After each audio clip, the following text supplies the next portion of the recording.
दक्षिण कोरिया का आधिकारिक नाम रिपब्लिक ऑफ कोरिया है। ये पूर्वी एशिया के सबसे महत्वपूर्ण देशों में से एक है।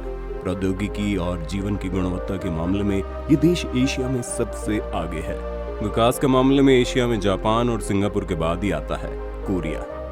उत्तर कोरिया और दक्षिण कोरिया के अलग होने के बाद जहां उत्तर कोरिया को दुनिया में सबसे अधिक निंदा करने वाले देशों में से एक माना जाता है, वहीं दक्षिण कोरिया हर दिन नए तरीके से खुद को स्थापित करता रहता है।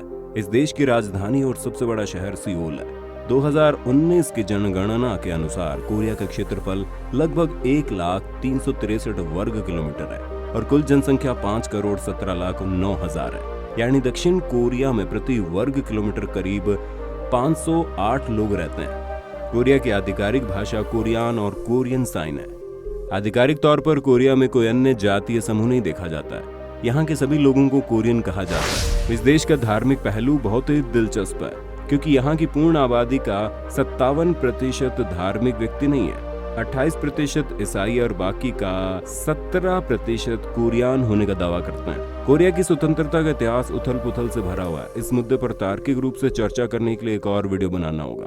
आपको संक्षेप में बता दूं, कोरिया को 15 अगस्त 1945 साल में जापान से स्वतंत्रता मिली। इसके बाद कोरिया को 15 अगस्त 1948 में रिपब्लिक ऑफ कोरिया के रूप में मान्यता दी गई। दक्षिण कोरिया की संसद को नेशनल असेंबली कहा जाता है और यहाँ की राष्ट्रीय मुद्रा को कोरियन रिपब्लिक वॉन बोला जाता है। तो दोस्तों, मैं अभी आपके साथ दक्षिण कोरिया की सभी महत्वपूर्ण जानकारी के बारे में बात कर रहा था। उम्मीद है अब आप दक्षिण कोरिया के बारे में बहुत कुछ जान गए होंगे। तो आइए जानते हैं इस देश के बारे में कुछ और रोचक तथ्य।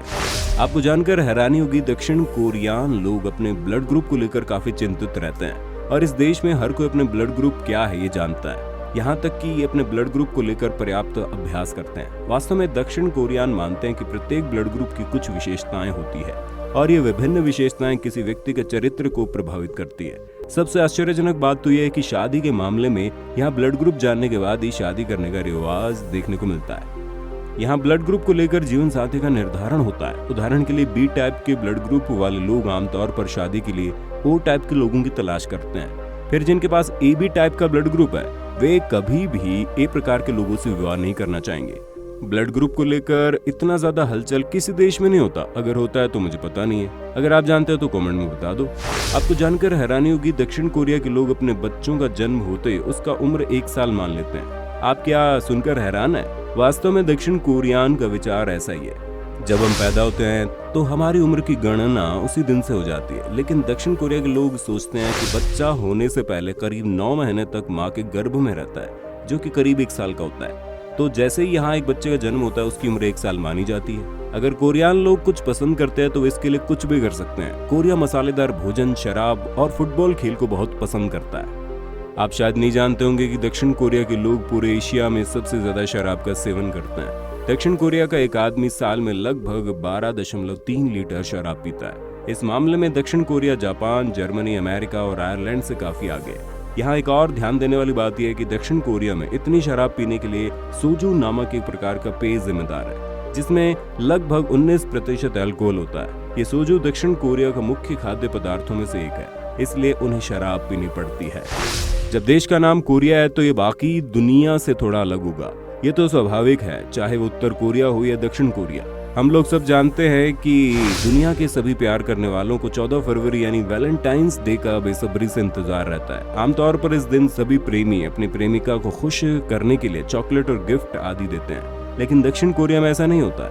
यहाँ 14 फरवरी के दिन प्रेमिका अपने प्रेमी को चॉकलेट या उपहार देकर खुश करते हैं। फिर 1 महीने बाद दक्षिण कोरिया में 14 मार्च को व्हाइट डे के रूप में मनाया जाता है और इस दिन प्रेमी अपने प्रेमिका को खुश करने के लिए तोहफे देते हैं। यानी यहाँ 2 बार वैलेंटाइंस डे मनाया जाता है।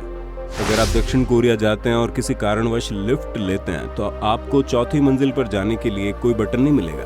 यहाँ 3रे नंबर पर जाने के बाद F लिखा हुआ होता है, 4 नंबर के बदले। लोग 4 मंजिल वाली सभी इमारतों को खरीदना नहीं चाहते हैं, लेकिन इसके पीछे क्या वजह है तो सुनिए। दक्षिण कोरिया के शब्दों के अनुसार 4 और मृत्यु का उच्चारण लगभग एक जैसा है और इसीलिए बहुत लोग सोचते हैं कि 4थी मंजिल पर रहना मौत के साथ जीने के बराबर होगा। इसलिए हर कोई 4 नंबर से परहेज करता है। तो इसलिए दक्षिण कोरिया में अगर आप किसी इमारत की तीसरी मंजिल के बाद अचानक 5वीं मंजिल पर पहुंच जाए तो इसमें कोई आश्चर्य की बात नहीं है। आप शायद नहीं जानते होंगे, दक्षिण कोरिया दुनिया में सबसे ज्यादा प्लास्टिक मनी का इस्तेमाल करता है। जब कोई देश क्रेडिट कार्ड या डेबिट कार्ड के जरिए लेन देन करता है तो उस देश को प्लास्टिक मनी पर निर्भर देश कहते हैं। यहाँ प्लास्टिक मनी से इतने सारे लेन देन होते हैं कि आपको यहाँ किसी दुकान पर जाकर ये पूछने की जरूरत नहीं है कि क्या यहाँ अलग से क्रेडिट कार्ड या डेबिट कार्ड का इस्तेमाल करते हैं कि नहीं। किमची दक्षिण कोरिया का राष्ट्रीय भोजन है। ये किमची लगभग कई महीनों तक संरक्षित करके तरह तरह की सब्जियों और मसालों को मिलाकर बनाई जाती है। कोरिया में किमची को लगभग हर तरह के खाने के साथ खाने का रिवाज है। कोरिया में लगभग 170 प्रकार की किमची पाई जाती है। ये भोजन कोरियाई संस्कृति के साथ जुड़ा हुआ है। इस भोजन का उल्लेख 1250 के ऐतिहासिक दस्तावेजों में मिलता है। दक्षिण कोरिया में सबसे उल्लेखनीय नियम है यहाँ की हर पुरुष को अनिवार्य रूप से सैन्य में शामिल होना पड़ता है। आप सभी जानते हैं कि दक्षिण और उत्तर कोरिया के बीच युद्ध और संघर्ष कभी भी हो सकता है, इसलिए ऐसी व्यवस्था की जाती है ताकि हर नागरिक ऐसे माहौल के लिए तैयार रहें। इसी को ध्यान में रखते हुए 1957 में इस नियम को अनिवार्य कर दिया गया है। इस देश का हर युवा कम से कम 21 से 24 महीने के लिए सैन्य सेवा का सदस्य रहता ही है। दक्षिण कोरिया में एक और दिलचस्प नियम ये है कि यहाँ पर किसी टैक्सी का रंग देख के उस टैक्सी के चालक और उस टैक्सी की सुविधाओं को समझ सकते हैं। उदाहरण के लिए यदि टैक्सी का रंग सफेद है तो इसमें सुविधाएं कम है और ये चालक अनुभवहीन है। दूसरी ओर अगर टैक्सी का रंग काला है तो इसमें बहुत सारी सुविधाएं हैं, चालक बहुत ही अनुभवी है। यदि आप इंटरनेट का उपयोग करना पसंद करते हैं और यदि आप हमेशा अपने फोन के इंटरनेट को लेकर व्यस्त रहते हैं तो दक्षिण कोरिया आपके पसंदीदा देशों में से एक होगा, क्योंकि यहाँ की हर जगह पर मुफ्त में वाईफाई उपलब्ध है, जिसका मतलब है आप बिना किसी बाधा के जितना चाहे इतना इंटरनेट का उपयोग कर सकते हैं। इसके अलावा आप ये शायद नहीं जानते होंगे कि दक्षिण कोरिया में दुनिया का सबसे तेज इंटरनेट प्रदान किया जाता है। यहाँ औसत इंटरनेट स्पीड 26.1 मेगाबाइट प्रति सेकंड है। हमारे देश में बहुत से लोग ऐसे हैं जो अपनी मर्जी से दाढ़ी रखना पसंद करते हैं, लेकिन दक्षिण कोरिया के सब कुछ बहुत अलग है। यहाँ के पुरुष दाढ़ी नहीं बढ़ाते हैं। अगर यहाँ की किसी महिला को अपने जीवन साथी को पसंद करने के लिए कहा जाए तो ये दाढ़ी वाले पुरुष को कभी पसंद नहीं करेगी। सबसे बड़ी बात यह है कि दाढ़ी रखने के कारण आप यहाँ अपनी नौकरी भी खो सकते हैं। आप शायद जानते हैं कि दक्षिण कोरिया और उत्तर कोरिया के बीच लगातार लड़ाई होती रहती है। दोनों देशों के बीच संबंध आज तक नहीं सुधरे। हम सभी जानते हैं कि उत्तर कोरिया के नेता किम जोंग उन के जैसा निरंकुश शासक कोई भी पसंद नहीं करता, लेकिन आप शायद ये नहीं जानते होंगे दक्षिण कोरिया में बैठकर अगर आप किम जोंग उन का भाषण सुनते हैं या फिर कभी उनसे सहानुभूति रखते हैं तो आपको जेल भी हो सकती है। दक्षिण कोरिया प्रौद्योगिकी और विज्ञान के मामले में उन्नत देश के होने के बावजूद यहाँ बहुत सारे अंधविश्वास हैं। यदि आप सपने में सारस पक्षी या सुअर देखते हैं तो आपको जल्दी सौभाग्य प्राप्त होगा, लेकिन यहाँ कौवे को दुर्भाग्य का प्रतीक माना जाता है। अगर आप रोज यहाँ किसी द्वीप पर जाते हैं तो आपको यहाँ के सभी द्वीपों को देखने करीब 3 से 4 साल का समय लग जाएगा, क्योंकि यहाँ 4000 से ज्यादा द्वीप हैं।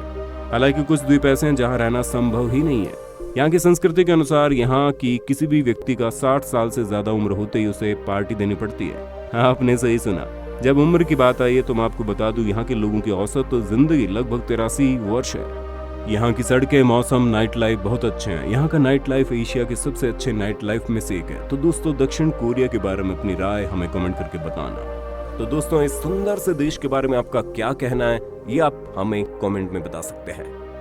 अगर आपको वीडियो पसंद आया है तो इसे लाइक और अन्य लोगों के साथ शेयर कर देना। यदि आप चैनल में नए हैं तो चैनल को सब्सक्राइब करें और बगल में दी गई घंटी को दबा देना।